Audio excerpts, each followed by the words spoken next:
अगर पुराने जमाने की नगर देवता की और ग्राम देवता की कल्पनाएं आज भी मान्य होती, तो मैं कहता कि इलाहाबाद का नगर देवता जरूर कोई रोमांटिक कलाकार है।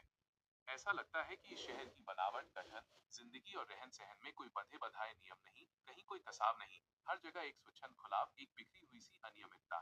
बनारस की गलियों से भी पतली गलियां और लखनऊ की सड़कों से चौड़ी सड़कें। यार्कशायर और ब्राइटन के उपनगरों का मुकाबला करने वाले सिविल लाइंस और दलदलों की गंदगी को मात करने वाले मोहल्ले। मौसम में भी कहीं कोई सम नहीं, कोई संतुलन नहीं। सुबह मलयजी, दोपहरे अंगारी तो शामें रेशमी। धरती ऐसी कि सहारा के रेगिस्तान की तरह बालू भी मिले, मालवा की तरह हरे भरे खेत भी मिले, और ऊसर और बढ़ती की भी कमी नहीं।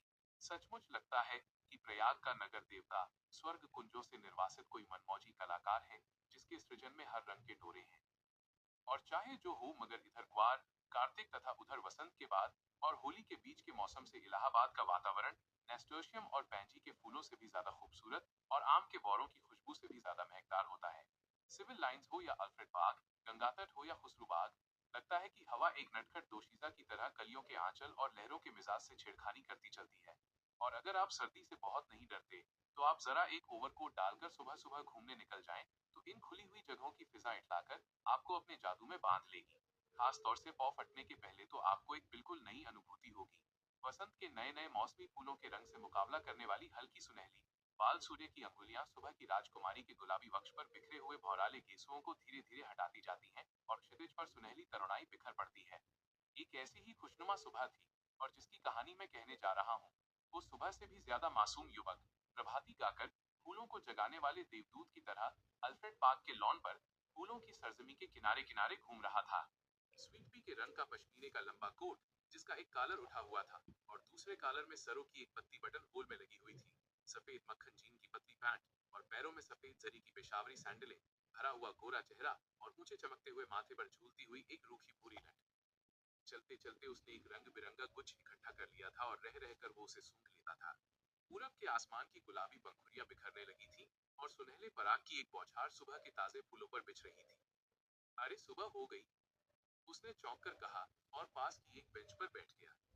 सामने से एक माली आ रहा था। क्यों जी, लाइब्रेरी खुल गई? अभी नहीं बाबूजी, उसने जवाब दिया। वो फिर संतोष से बैठ गया और फूलों की पाखुरियां नोचकर नीचे फेंकने लगा। जमीन पर बिछाने वाली सोने की चादर परतों पर परतें बिछाती जा रही थी, और पेड़ों की छायाओं का रंग गहराने लगा था। उसकी बेंच के नीचे फूलों की चुनी हुई पत्तियां बिखरी थी, और अब उसके पास सिर्फ एक फूल बाकी रह गया था। हल्के फालसई रंग के उस फूल पर गहरे बैंगनी डोरे थे। हेलो कपूर, सहसा किसी ने पीछे से कंधे पर हाथ रखकर कहा। यहाँ क्या झक मार रहे हो सुबह सुबह? उसने मुड़कर पीछे देखा। आओ ठाकुर साहब, आओ बैठो यार, लाइब्रेरी खुलने का इंतजार कर रहा हूँ। क्यों? यूनिवर्सिटी लाइब्रेरी चार्ट डाली, अब इसे तो शरीफ लोगों के लिए छोड़ दो। हाँ हाँ, शरीफ लोगों ही के लिए छोड़ रहा हूँ। डॉक्टर शुक्ला की लड़की है ना, वो इसकी मेंबर बनना चाहती थी, तो मुझे आना पड़ा। उसी का इंतजार भी कर रहा हूँ। डॉक्टर शुक्ला तो पॉलिटिक्स डिपार्टमेंट में है। नहीं, गवर्नमेंट साइकोलॉजिकल ब्यूरो में। और तुम पॉलिटिक्स में रिसर्च कर रहे हो? नहीं, इकोनॉमिक्स में। बहुत अच्छे। तो उनकी लड़की को सदस्य बनवाने आए हो? कुछ अजब स्वर में ठाकुर ने कहा। छी, कपूर ने हंसते हुए कुछ अपने को बचाते हुए कहा। यार, तुम जानते हो कि मेरा उनसे कितना घरेलू संबंध है। जब से मैं प्रयाग में हूँ, उन्हीं के सहारे हूँ, और आजकल तो उन्हीं के यहाँ पढ़ता लिखता भी हूँ। ठाकुर साहब हंस पड़े। अरे भाई, मैं डॉक्टर शुक्ला को जानता नहीं क्या? उनका सा भला आदमी मिलना मुश्किल है। तुम सफाई व्यर्थ में दे रहे हो। ठाकुर साहब यूनिवर्सिटी के उन विद्यार्थियों में से थे जो बराए नाम विद्यार्थी होते हैं, और कब तक वे यूनिवर्सिटी को सुशोभित करते रहेंगे, इसका कोई निश्चय नहीं। एक अच्छे खासे रुपए वाले व्यक्ति थे, और घर के ताल्लुकेदार, हंसमुख पप्तियां कसने में मजा लेने वाले, मगर दिल के साफ निगाह के सच्चे। बोले, एक बात तो मैं स्वीकार करता हूँ कि तुम्हारी पढ़ाई का सारा श्रेय डॉक्टर शुक्ला को है। तुम्हारे घर वाले तो कुछ खर्चा भेजते नहीं? नहीं, उनसे अलग ही होकर आया था। समझ लो कि इन्होंने किसी न किसी बहाने मदद की है। अच्छा, आओ तब तक लोटस पॉन्ड कमल सरोवर तक ही घूम ले, फिर लाइब्रेरी भी खुल जाएगी। दोनों उठकर एक कृत्रिम कमल सरोवर की ओर चल दिए, जो पास ही में बना हुआ था। सीढ़ियां चढ़कर ही उन्होंने देखा कि एक सज्जन किनारे बैठे कमलों की ओर एकटक देखते हुए ध्यान में तल्लीन है। छिपकली से दुबले पतले बालों की एक लट माथे पर झूमती हुई। कोई प्रेमी है या कोई फिलासफर है, देखा ठाकुर? नहीं यार, दोनों से निकृष्ट कोटि के जीव हैं, ये कवि हैं। मैं इन्हें जानता हूँ, ये रविंद्र बिसरिया है, एमए में पढ़ता है। आओ मिलाएं तुम्हें। ठाकुर साहब ने एक बड़ा सा घास का तिनका तोड़कर पीछे से चुपके से जाकर उसकी गर्दन गुदगुदाई। बिसरिया चौंक उठा, पीछे मुड़कर देखा और बिगड़ गया। ये क्या बदतमीजी है ठाकुर साहब। मैं कितने गंभीर विचारों में डूबा था। और सहसा बड़े विचित्र स्वर में आंखें बंद कर बिसरिया बोला, आह कैसा मनोरम प्रभात है। मेरी आत्मा में घोर अनुभूति हो रही थी। कपूर बिसरिया की मुद्रा पर ठाकुर साहब की ओर देखकर मुस्कुराया और इशारे में बोला, है यार शगल की चीज, छेड़ो जरा। ठाकुर साहब ने तिनका फेंक दिया और बोले, माफ करना भाई बिसरिया, बात यह है कि हम लोग कवि तो है नहीं, इसलिए समझ नहीं पाते। क्या सोच रहे थे तुम? बिसरिया ने आंखें खोली और एक गहरी सांस लेकर बोला, मैं सोच रहा था कि आखिर प्रेम क्या होता है, क्यों होता है, कविता क्यों लिखी जाती है, फिर कविता के संग्रह उतने क्यों नहीं बिकते जितने उपन्यास या कहानी संग्रह। बात तो गंभीर है, कपूर बोला। जहां तक मैंने समझा और पढ़ा है, प्रेम एक तरह की बीमारी होती है, मानसिक बीमारी, जो मौसम बदलने के दिनों में होती है, मसलन पुआर, कार्तिक या फागुन चैत। उसका संबंध रीढ़ की हड्डी से होता है और कविता एक तरह का सन्निपात होता है। मेरा मतलब आप समझ रहे हैं मैं सिबरिया।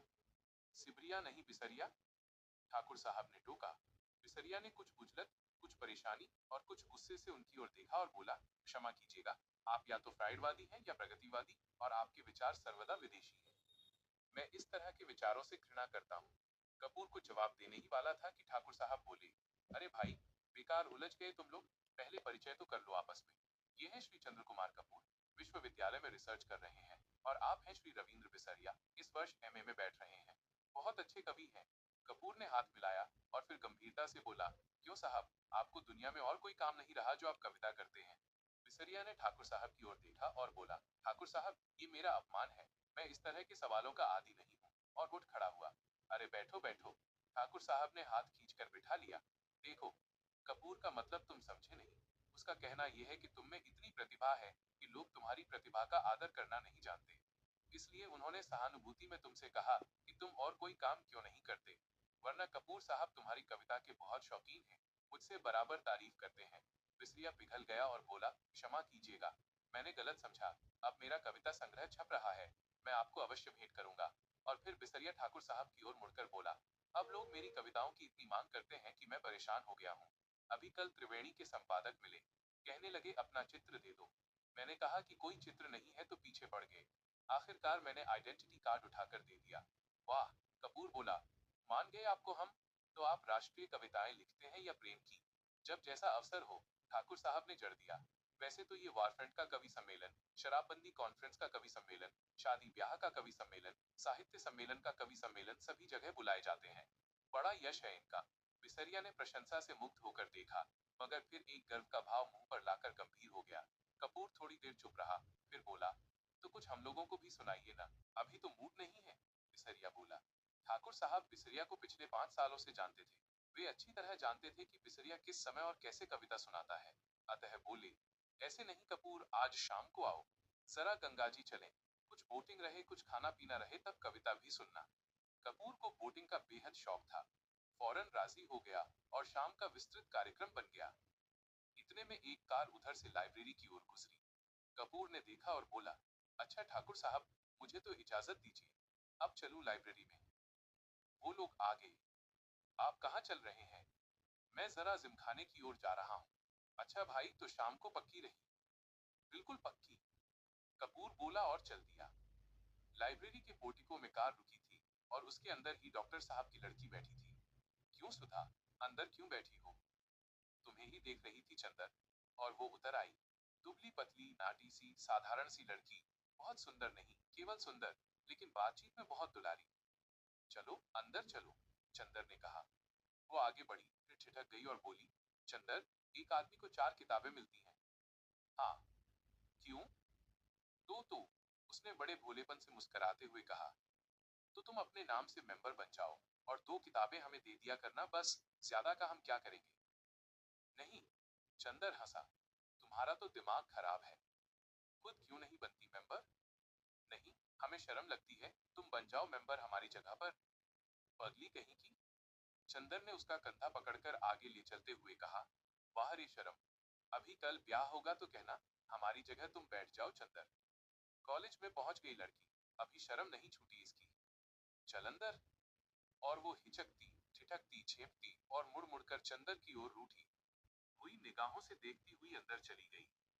थोड़ी देर बाद सुधा 4 किताबें लाते हुए निकली।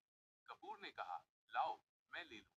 तो बांस की पतली टहनी की तरह लहराकर बोली, सदस्य मैं हूं, तुम्हें क्यों दो किताबें? और जाकर कार के अंदर किताबें पटक दी। फिर बोली, आओ बैठो चंदर, मैं अब घर जाऊंगा। ये देखो। और उसने भीतर से कागजों का एक बंडल निकाला और बोली, देखो, ये पापा ने तुम्हारे लिए दिया है। लखनऊ में कॉन्फ्रेंस है ना, वहीं पढ़ने के लिए ये निबंध लिखा है उन्होंने। शाम तक ये टाइप हो जाना चाहिए। जहां संख्याएं हैं, वहां खुद आपको बैठकर बोलना होगा। और पापा सुबह से ही कहीं गए हैं। समझे जनाब? उसने बिल्कुल अल्हड़ बच्चों की तरह गर्दन हिलाकर शोक स्वरों में कहा। कपूर ने बंडल ले लिया और कुछ सोचता हुआ बोला, लेकिन डॉक्टर साहब का हस्तलेख, इतने पृष्ठ शाम तक कौन टाइप कर देगा? इसका भी इंतजाम है। और अपने ब्लाउज में से एक पत्र निकालकर चंदर के हाथ में देती हुई बोली, यह कोई पापा की पुरानी ईसाई छात्रा है, टाइपिस्ट। इसके घर में तुम्हें पहुंचाए देती हूँ। मुखर्जी रोड पर रहती है ये। उसी के यहाँ टाइप करवा लेना और ये खत उसे दे देना। लेकिन अभी मैंने चाय नहीं पी। समझ गए? अब तुम सोच रहे होगे कि इसी बहाने सुधा तुम्हें चाय भी पिला देगी। सो मेरा काम नहीं है जो मैं चाय पिलाऊं, पापा का काम है ये। चलो आओ। चंदर जाकर भीतर बैठ गया और किताबें उठाकर देखने लगा। अरे, चारों कविता की किताबें उठा लाई, समझ में आएगी तुम्हारे। क्यों सुधा? नहीं, चढ़ाते हुए सुधा बोली, तुम कहो, तुम्हें समझा दें। इकोनॉमिक्स पढ़ने वाले क्या जाने साहित्य। अरे मुखर्जी रोड पर ले चलो ड्राइवर। चंदर बोला, इधर कहाँ चल रहे हो? नहीं, पहले घर चलो। सुधा बोली, चाय पी लो तब जाना। नहीं, मैं चाय नहीं पीऊंगा। चंदर बोला, चाय नहीं पीऊंगा? वाह वाह। सुधा की हंसी में दूधिया बचपन छलक उठा। मुंह तो सूख कर गोभी हो रहा है, चाय नहीं पिएंगे। बंगला आया तो सुधा ने महराजन से चाय बनाने के लिए कहा और चंदर को स्टडी रूम में बिठाकर प्याले निकालने के लिए चल दी। वैसे तो ये घर, ये परिवार चंदर कपूर का अपना हो चुका था। जब से वो अपनी माँ से झगड़कर प्रयाग भाग आया था पढ़ने के लिए, यहाँ आकर बी ए में भर्ती हुआ था और कम खर्च के ख्याल से चौक में एक कमरा लेकर रहता था। तभी डॉक्टर शुक्ला उसके सीनियर टीचर थे और उसकी परिस्थितियों से अवगत थे। चंदर की अंग्रेजी बहुत ही अच्छी थी और डॉक्टर शुक्ला उससे अक्सर छोटे छोटे लेख लिखवाकर पत्रिकाओं में भिजवाते थे। उन्होंने कई पत्रों के आर्थिक स्तंभ का काम चंदर को दिलवा दिया था और उसके बाद चंदर के लिए डॉक्टर शुक्ला का स्थान अपने संरक्षक और पिता से भी ज्यादा हो गया था। चंदर शर्मीला लड़का था, बेहद शर्मीला। कभी उसने यूनिवर्सिटी के वजीफे के लिए भी कोशिश न की थी, लेकिन जब बी ए डॉट में वो सारी यूनिवर्सिटी में सर्वप्रथम आया, तब स्वयं इकोनॉमिक्स विभाग ने उसे यूनिवर्सिटी के आर्थिक प्रकाशनों का वैतनिक संपादक बना दिया था। एमए में भी वो सर्वप्रथम आया और उसके बाद उसने रिसर्च ले ली। उसके बाद डॉक्टर शुक्ला यूनिवर्सिटी से हटकर ब्यूरो में चले गए थे। अगर सच पूछा जाए तो उसके सारे कैरियर का श्रेय डॉक्टर शुक्ला को था, जिन्होंने हमेशा उसकी हिम्मत बढ़ाई और उसको अपने लड़के से बढ़कर माना। अपनी सारी मदद के बावजूद डॉक्टर शुक्ला ने उससे इतना अपनापन बनाए रखा कि कैसे धीरे धीरे चंदर सारी कैरियत खो बैठा, ये उसे खुद नहीं मालूम। ये बंगला, इसके कमरे, इसके लॉन, इसकी किताबें, इसके निवासी, सभी कुछ जैसे उसके अपने थे और सभी का उससे जाने कितने जन्मों का संबंध था। और ये नन्ही दुबली पतली रंगीन चंद्र किरण सी सुधा, जब आज से वर्षों पहले ये 7वीं पास करके अपनी बुआ के पास से यहाँ आई थी, तब से लेकर आज तक कैसे वो भी चंदर की अपनी होती गई थी, इसे चंदर खुद नहीं जानता था। जब वो आई थी तब वो बहुत शर्मीली थी, बहुत भोली थी। 8वीं में पढ़ने के बावजूद वो खाना खाते वक्त रोती थी, मचलती थी, तो अपनी कॉपी फाड़ डालती थी। और जब तक डॉक्टर साहब उसे गोदी में बिठाकर नहीं मनाते थे, वो स्कूल नहीं जाती थी। 3 बरस की अवस्था में ही उसकी माँ चल बसी थी और 10 साल तक वो अपनी बुआ के पास एक गांव में रही थी। अब 13 वर्ष की होने पर गांव वालों ने उसकी शादी पर जोर देना और शादी न होने पर गांव की औरतों ने हाथ नचाना और मुंह मटकाना शुरू किया, तो डॉक्टर साहब ने उसे इलाहाबाद बुलाकर 8वीं में भर्ती करा दिया। जब वो आई थी तो आधी जंगली थी। तरकारी में घी कम होने पर वो महराजन का चौका जूठा कर देती थी और रात में फूल तोड़कर न लाने पर अक्सर उसने माली को दांत भी काट खाया था। चंदर से जरूर वो बेहद डरती थी, पर ना क्यों चंदर भी उससे नहीं बोलता था। लेकिन जब 2 साल तक उसके ये उपद्रव जारी रहे और अक्सर डॉक्टर साहब गुस्से के मारे उसे न साथ खिलाते थे और न उससे बोलते थे, तो वो रो रोकर और सिर पटक पटक कर अपनी जान आधी कर देती थी। तब अक्सर चंदर ने पिता और पुत्री का समझौता कराया था, अक्सर सुधा को डांटा था, समझाया था, और सुधा घर भर से अल्हड़ पुरवाई और विद्रोही झोंके की तरह तोड़फोड़ मचाती रहने वाली सुधा चंदर की आंख के इशारे पर सुबह की नसीम की तरह शांत हो जाती थी। कब और क्यों उसने चंदर के इशारों का ये मौन अनुशासन स्वीकार कर लिया था, ये उसे खुद नहीं मालूम था। और ये सभी कुछ इतने स्वाभाविक ढंग से, इतना अपने आप होता गया कि दोनों में से कोई भी इस प्रक्रिया से वाकिफ नहीं था, कोई भी इसके प्रति जागरूक न था। दोनों का एक दूसरे के प्रति अधिकार और आकर्षण इतना स्वाभाविक था, जैसे शरद की पवित्रता या सुबह की रोशनी।